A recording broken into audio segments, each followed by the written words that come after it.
This is the Mathematics Education Podcast from mathedpodcast.com.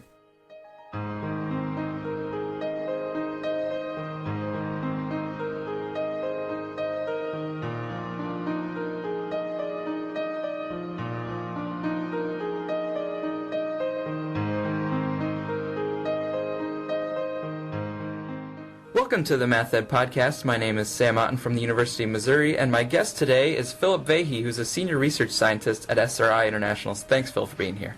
Thanks very much for inviting me.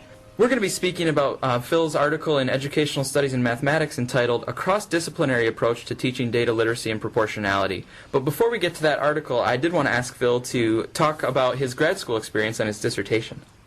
Yeah, thanks, Sam. So I went to grad school at UC Berkeley in the program then called EMST, Education in Mathematics, Science, and Technology. And my primary advisor was Bernie Gifford there, and I also had Barbara White, Paul Holland, and Alison Gopnik on my committee. And as my dissertation work, I built an environment with Noel Ennedy now at UCLA. It was called the Probability Inquiry Environment. And we built it to understand how students could use dynamic representations and collaborations around those representations to understand aspects of probability and to some extent data analysis insofar as it would help them understand the probability. And we did that through the use of probability games such as coin flippings, where we use probability trees as game boards, etc., and they were able to simulate, hundreds or thousands of coin flips very easily, and help them kind of understand some of the key ideas behind probabilities, such as the event space being an important aspect of expected outcomes. And you mentioned data literacy as kind of, one of the aspects that would fall under the realm of data literacy would be probability. And I was wondering if you could say now how you moved into becoming involved with this Thinking with Data project. Sure, yeah, that makes complete sense. So, the probability inquiry environment kind of really led directly to two of the main strands of my research today, right? And one is the use of dynamic representation technology, and I'm doing a lot of work in the SimCalc and similar environments. And another is this idea about better understanding student data analysis and student data literacy. Really starting from that initial dissertation work, that I began to understand how hard it was really for students to understand data analysis and to really make data-based arguments. And then it also became quite evident through that work and others that students had a very difficult time kind of applying the notion of data-based argumentation to aspects of the world and making data-based arguments or even understanding the arguments of others that use data either appropriately or inappropriately, and to kind of tell the difference between them. And so that sort of led to this work now on the Thinking with Data project. This is an NSF-funded project. It was a large project. It was a collaboration between Kent State and SRI, and I worked with Karen Swan, Mark Van Hooft, Ken Raffin, and Charlie Patton, Annette Krakowski and Tina Stanford, as well as a couple others, Dan Zallis and Louis Yarnell, who were not part of this article, but were part of the project, especially in its early phases. And this is a large and complicated project, in part because we really wanted to address some key aspects of data literacy, such as what are the kinds of data that people use out in the world in real contexts, what are the kind of mathematical analyses that make sense, and what are kind of the arguments that can or perhaps can't be made using the data.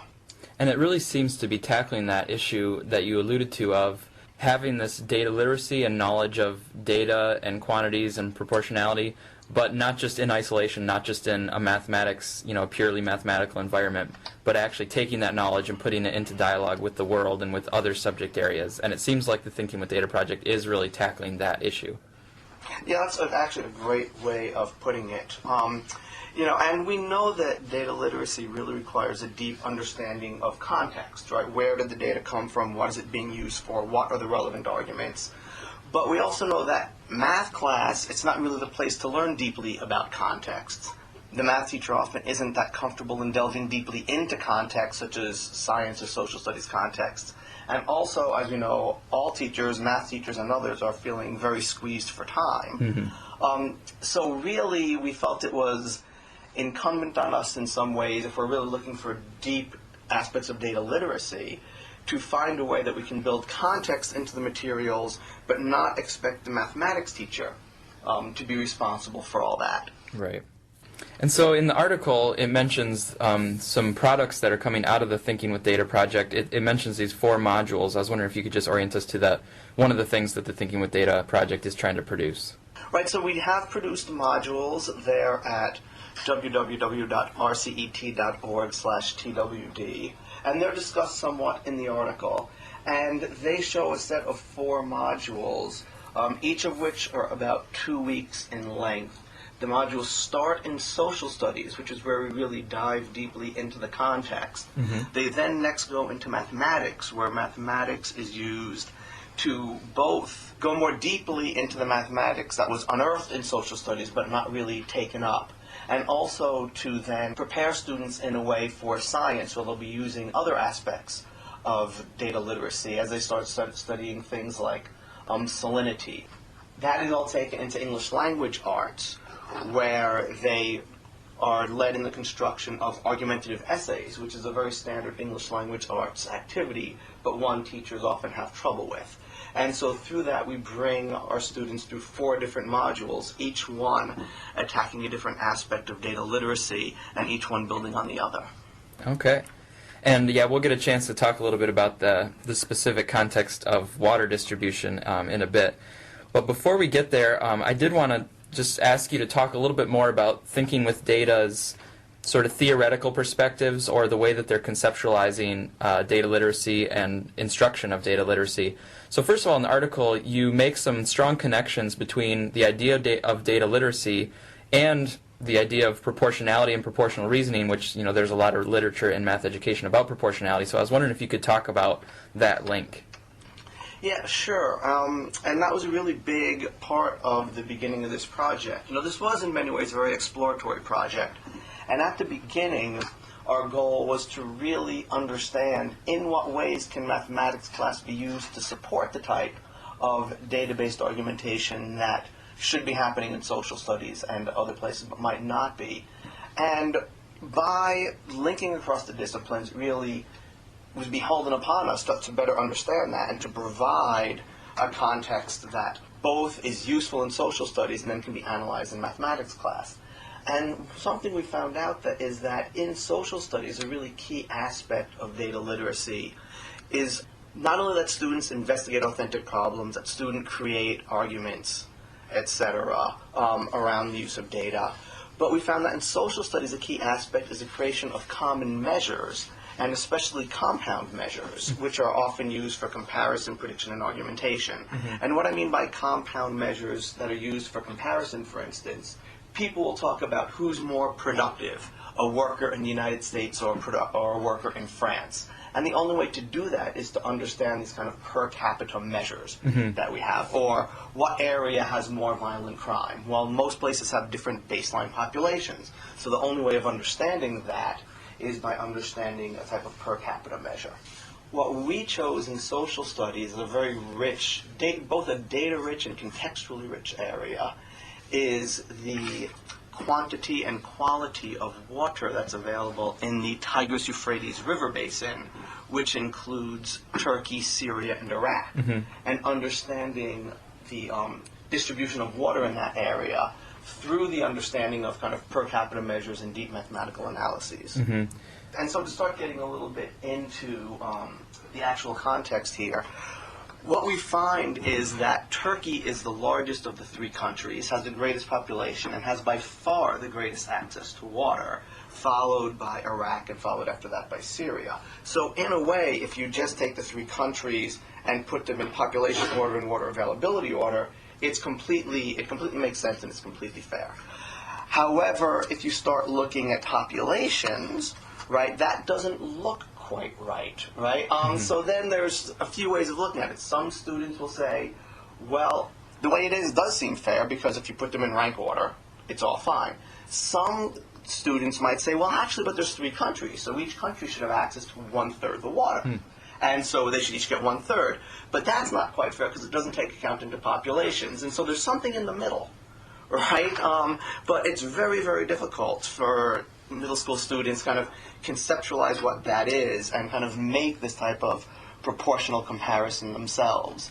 And that's what we think is a weakness often in areas like social studies or science, when they start using these complex compound measures but don't really understand what's behind them, they're really missing a big part of the point of the analysis. And so we felt that was an area that mathematics could really provide a service and help students understand what's going on in these other contexts, while also advancing some of the goals of mathematics education, of really helping students better understand proportional reasoning and proportional measures. Mm-hmm. In addition to those connections to proportional reasoning, you also talk about how there's mathematizing going on, and I think we can probably already hear that in the way that you're talking about the situation. You begin with a real-world situation, a problem out there, but you're already bringing mathematical lenses, you're quantifying things, you're measuring things, and so in the article you talk about this process as a very important process in your Thinking with Data modules, which is this idea of mathematizing. Yeah, that's right. What we find is that students, and I might even say people out in the world in general, will often look at situations that are highly mathematical, but not necessarily be able to pull out what's mathematical about them and what's not. And both the what's not was also very important to us. So to go back a little bit on the context, the reason we were able to even use in social studies as a realistic context this notion of water distribution was that the United Nations itself actually states that international water resources should be used in an equitable and reasonable manner, and the Tigris and Euphrates River are clearly international water resources, right? However, what does that mean? What does an equitable and reasonable manner mean? And I was saying before that there's a few different versions of it, but to say, well, that could actually be considered a deeply mathematical question. Right, and let's find a mathematical understanding of that is not something that comes naturally to students. And in mathematics class, everything has a mathematical answer, even if it's somewhat artificial, right? And so we're also not claiming that the only answer to this idea of what is in equitable and reasonable fashion is that you do the calculation of per capita, find out how much water each country should get, and that's it. There are also other very important aspects to this. There's different legal interpretations, there's different uses of water, there's different efficiencies of water use, and so we took this opportunity both to have them deeply understand the mathematics, but also understand that the mathematics was part of a much larger context where that was one piece of what's going on, but there are other things going on as well. And once there's been this mathematizing happening and, an attempt made to use mathematics as a tool to try to answer the questions of reasonableness or equity, then the students are pushed to actually form arguments and, give justifications and give reasons. And you include that in the article as another important component of how you're thinking about data literacy. Yeah, and that comes from both making arguments and being able to analyze the arguments of others. We see all the time that in the news, in social situations, in social arguments about policy, people will take the exact same data and use it to make actually opposite points. Right. One can be presented with an argument that looks highly mathematical, but is actually a misuse of mathematics, and we're all used to that.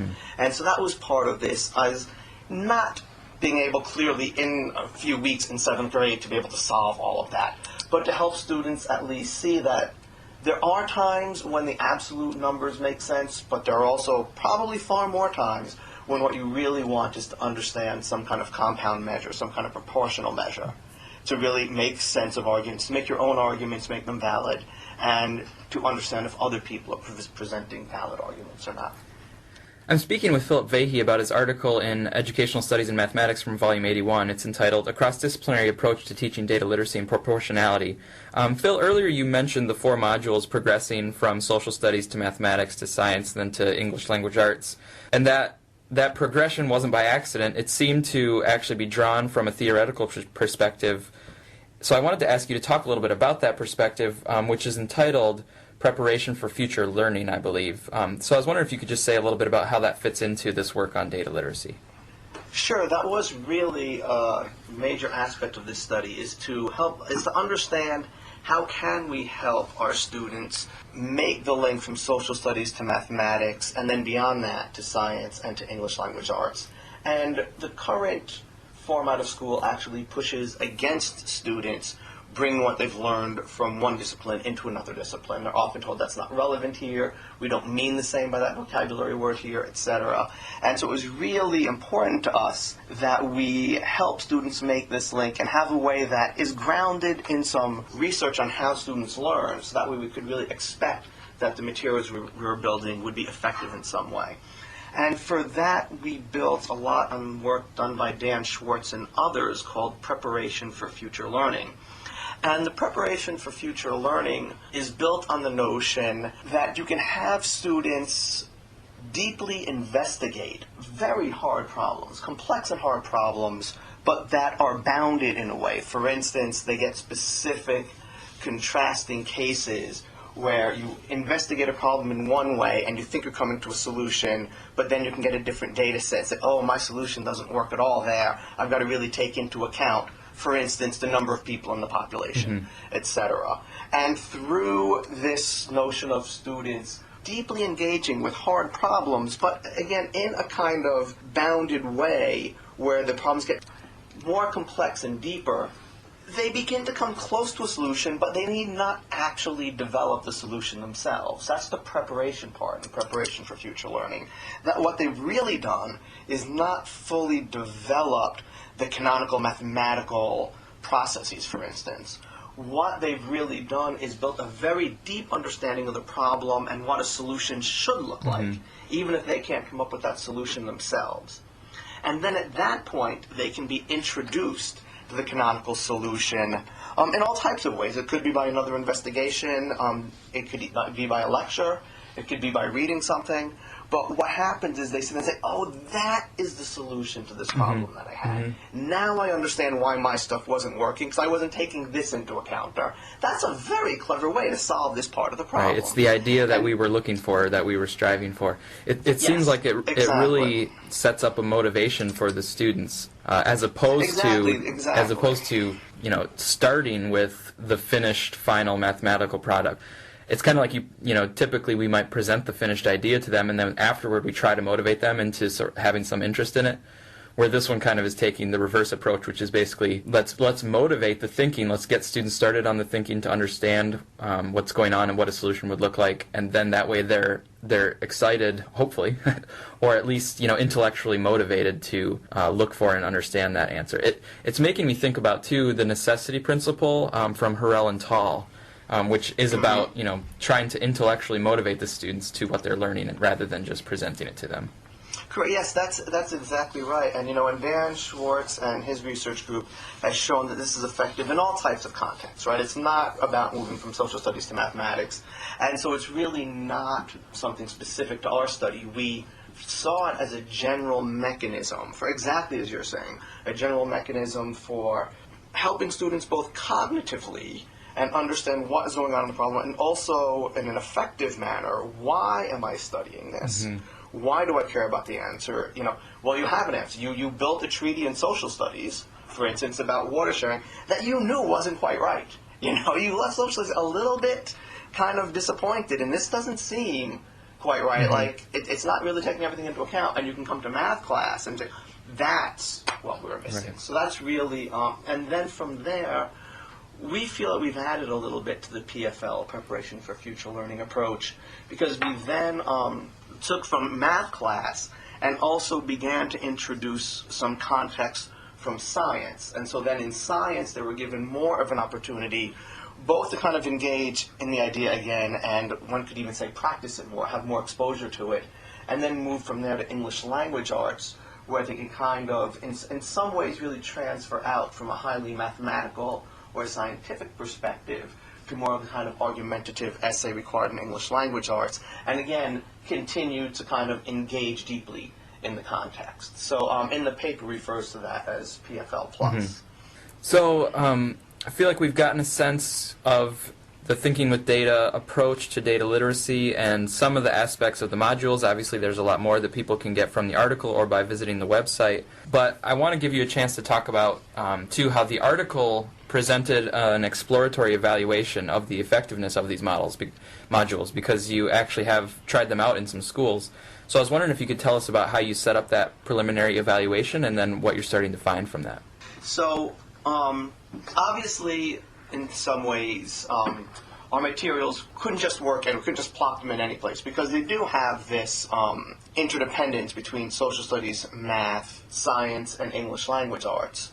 And the interdependence we created was kind of loosely coupled, right? The same students should be in social studies, but not even in the same classes, right? Just students should have taken the social studies unit before they engage in the math, and the math before they engage in the science, and the science before they engage in the English language arts. And so because of that, we chose schools for this preliminary work that already had team teaching in effect. So if you had this particular English language arts teacher, you would have had the same math teacher, same social studies teacher, the same science teacher. And the reason for that was we felt in this exploratory phase, beginning with just one team in a school, right, would be easier than trying to coordinate over a school. And so our study took place in two middle schools in Ohio. Both of them already had engaged in team teaching, and in both schools we were able to recruit one of the teams from each school to participate in the Thinking with Data project, and let the other teams to be the basis of a quasi-experimental comparison. Okay. And what data did you collect from those classes and those schools?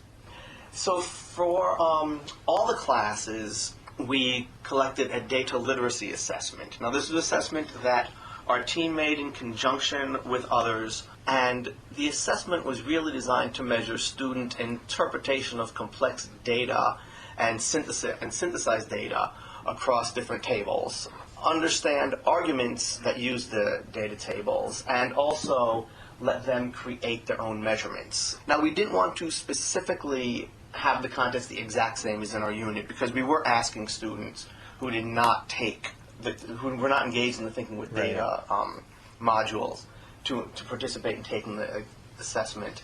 And so for that, we provided them data on changes in aquifer levels over time. And so that was administered at the beginning and the end of the semester to all students in both schools. We also administered a mathematics pre- and post-test that was focused on the use and creation of proportional measures, and also had some database argumentation. That was only administered to the Thinking with Data students. In both schools, they used CMP as their primary math curriculum, and we just knew our materials were different enough from the CMP that our real goal was to find out, did the students actually gain in their ability to make and use proportional measures and create arguments about them. So we did not compare with the non-thinking with data students for that assessment. On the math assessment. On the math assessment, yeah. We really intensively observed the Thinking with Data classrooms. As I said, we had one team in each school fully implement the Thinking with Data unit. So if you were a math teacher that taught 4 classes, for instance, 4 periods of math, each of those periods use Thinking with Data materials, right? And so for each of the teachers, in each of the schools, in each of the subjects, we had an observer there to see at least one implementation of each lesson. And we also then had an external evaluator who conducted teacher interviews to understand the teacher perspective and what they felt were the benefits and some aspects that could be improved in the project. Okay, so that's the setup for this preliminary evaluation of the effectiveness of the Thinking with Data modules. And in the article, listeners can go in and see a lot of the details of those preliminary results. But I'm just going to ask you to maybe share with us some of the high points, because there were some positive things that were coming out of that data. Yeah, there really were. I mean, we found that overall for the data literacy assessment, the Thinking with Data students significantly outperformed the non-Thinking with Data students, with really a very large effect size of about 1.24. And that was very encouraging, of course, because it wasn't clear to us that the students would be able to, one, apply what they learned over these different disciplines, and then apply it in a different context, right? And so the fact that we really saw that the students were able to do that was really very encouraging to us, and gives us reason to think that this approach really does have the possibility for making a difference in students understanding complex cross-disciplinary topics. For the math pre- and post-test, we found significant gains on that. So that was gains. Again, that wasn't comparisons. That was just absolute gains. And interestingly, we found that one of the schools really did not have a gain on the questions about mathematical argumentation, whereas the other did. And when we went back and looked closely at the observations, we saw that the class that did not make the gains in mathematical observations really, due to time constraints and timing issues, overly compressed the argumentation. So really the students were not given the chance to fully evaluate arguments. They were not given the chance to fully make arguments. The teacher kind of presented arguments and quickly went through them. Why would they be good? Why would they be bad? And that was interesting. In some cases that's a no-duh, right? Well, the students really didn't do much in argumentation, so didn't learn it. But it was really I think it's quite important finding, accidental finding, of course, but a quite important finding because the arguments were based on things such as what I was talking about before. Here's two cities. This city has more car thefts than the other city, right? Here's two cities, different amount of car thefts. They were not given baseline data, right? Mary says clearly this city is more dangerous or whatever, than the other. Is Mary making a valid argument? Why or why not? And students did just spend a whole bunch of time thinking about proportional measures, but when presented a mathematical argument that ignored it, they didn't notice it was ignored. The students that did engage in the mathematical argumentation and very explicitly had the opportunity to think about that, well, what can you say in this situation? What really does make sense? Were able to notice that this is a misuse of data. Right? This is not a valid argument. We really need to know more information than we have right here. The information could be about number of cars, could be about number of people, could be about miles driven. Whatever it is, we need some kind of baseline in order to make that claim. So again, it really kind of highlighted for us the importance not only of students understanding the mathematical processes, but really having the chance to engage in some of these broader aspects of data literacy, such as understanding and analyzing arguments. And also, I'm curious, because these modules did span the different disciplines, I'm wondering, if you want to share anything about the teachers' reactions to, being involved in this project from the social studies teacher, math, science, and English language arts teachers. Yeah, that was really one of the most interesting things that we found. Is that one thing we found is that the social studies teachers were the least satisfied. And in retrospect, that makes complete sense, and it was something that we really didn't account for because the students left social studies knowing they did not make great treaties, and they had treaties about water distribution and water sharing. And we never did circle back into social studies and say, well, in a few weeks, come back and have them bring their work for math and rediscuss them. So the social studies teacher themselves never got closure on that. Now, the students did. Right. The students were fine with it, but the social studies teacher kind of never knew what came of it. Right? And in the interview process, the evaluator told them what the results were, and they were much happier with it. Just the loop was closed for them. Right? So that's something we learned, that we really do have to keep our teachers involved throughout. The mathematics teachers really thought that coming in with some context for the data was useful in doing that. And we also found in the observations one teacher who said it was more useful than the other really took to that. And for instance, read the United Nations wording on sharing international water courses before doing that activity, and would constantly refer back to, remember in social studies you did this, remember in social studies you did this. And that was really, we can't say anything about correlating that with student learning, but we found those classes to seem to have richer discussions, kind of richer exchanges by students about that aspect. Right? And so there was really something there. The math teachers really did begin to understand that having this context was helpful. The science teachers also felt that it was very helpful to have a context for why do we care about how different irrigation processes result in soil salinity, different types of soil salinity, and why do we care about soil salinity? And being able to have this background in social studies and then in math, or where they really deeply understood the context of these countries and the issues they were struggling with water, really kind of gave them something to hang on to with that. But the most surprising thing to me really was that the English language arts teachers really were the ones that took to this the most. And that surprised me. I kind of had this perspective of, well, we'll try to get this by the English language arts teachers and hopefully they won't be too mad at us by the end for, like mathematical imperialism or something, right? Trying to take over their classrooms with yet more mathematics when they have their own things to teach. And what we found was that by situating this study from the English language arts perspective in argumentative essays, it really made the argumentative essays much richer than the teachers were used to. And from what I understand, English language arts teachers often find themselves in a bit of a bind. If they ask students to make an argumentative essay about something that students are already familiar with, well, different students have different levels of familiarity with it, so it might not be fair to some students. Some students might really be immersed in this idea. Others might really not know it at all, and so it's really just not fair. You can't necessarily judge if someone's better at making an argumentative essay. You're kind of judging if they have more exposure to this context.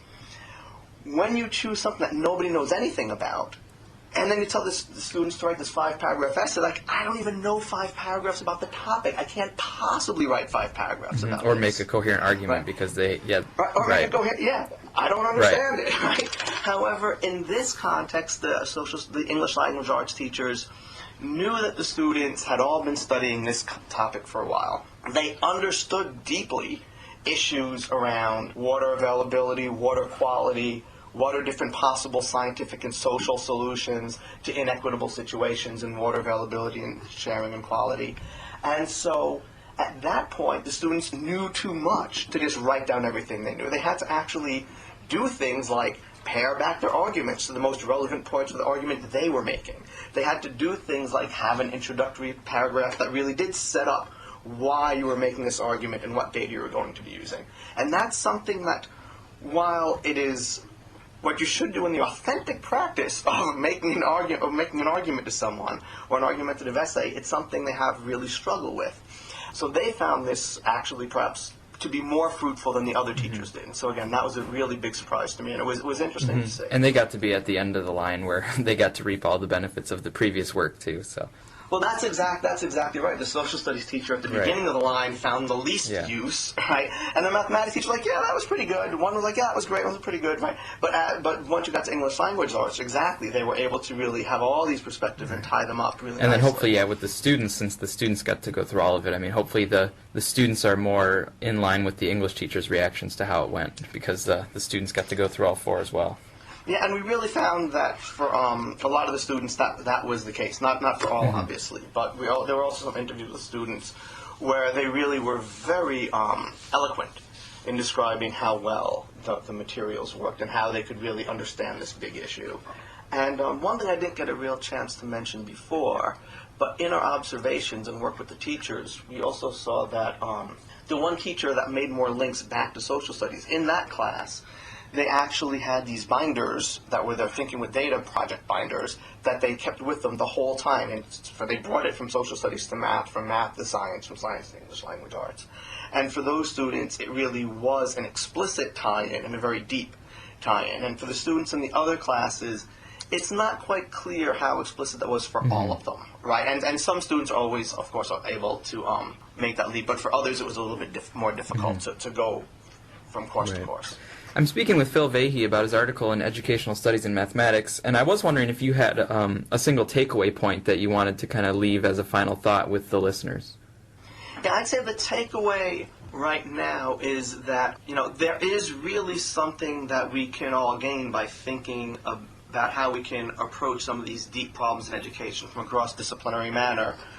But it also is going to take a lot of work. I mean, we actually found that the social studies standards in Ohio had changed a little bit between the beginning of our design and the time we're actually implementing in the classroom, making it a bit more of a tenuous fit with social studies, for instance. We found that there is still a bit of issue in the way schools, even with our design, the way that schools are formatted into these 45-minute chunks really can still make it difficult for teachers to talk, for the social studies teacher to actually talk to the math teacher, right? They're in their own disciplinary departments often.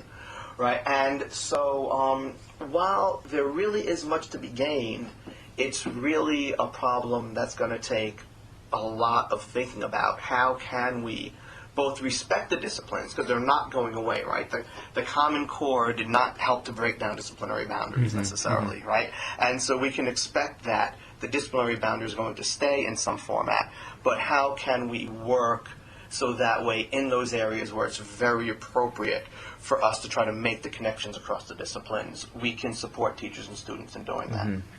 I've been speaking with Phil Vahey, and you can find his article in Volume 81 of Educational Studies in Mathematics. But before I let you go, Phil, I want to just ask you one more question. I ask this of all my guests. if you weren't in the field of math education, what would you see yourself doing? What would I see myself doing? That's an interesting question. I was just talking about middle school students, and when I was middle school, if I didn't have a tin ear and the worst voice in the world, I would have seen myself, of course, in a rock band, but that wasn't going to happen. And before I got into education, I was actually in software development. So I worked at a company called Claris, that was a subsidiary of Apple, on a product called FileMaker Pro. So I had another career before, but then I left that career, so I guess I can't say I'd be doing that. So now I'm here. Perhaps my other career or next career would either be a kind of user experience, not even designer, right? User experience curmudgeon. I don't know if that would be a career. You could try to make one out of it. Or just, yeah, I can maybe up my retirement career will be a curmudgeon. That seems to be reasonable. Specifically about user experiences, like signs being faced the wrong way when you need them, or just like lines not actually being aligned with the place you have to get to, or the general world of the design, the issues around the fact that we live in a designed world, but people don't seem to take much time in designing it well. Just the things that you see, we're like, that could be better. Exactly. Yeah, that'd be great. Phil, thanks so much for taking the time to talk with me about your work. Thanks, Sam. It was great.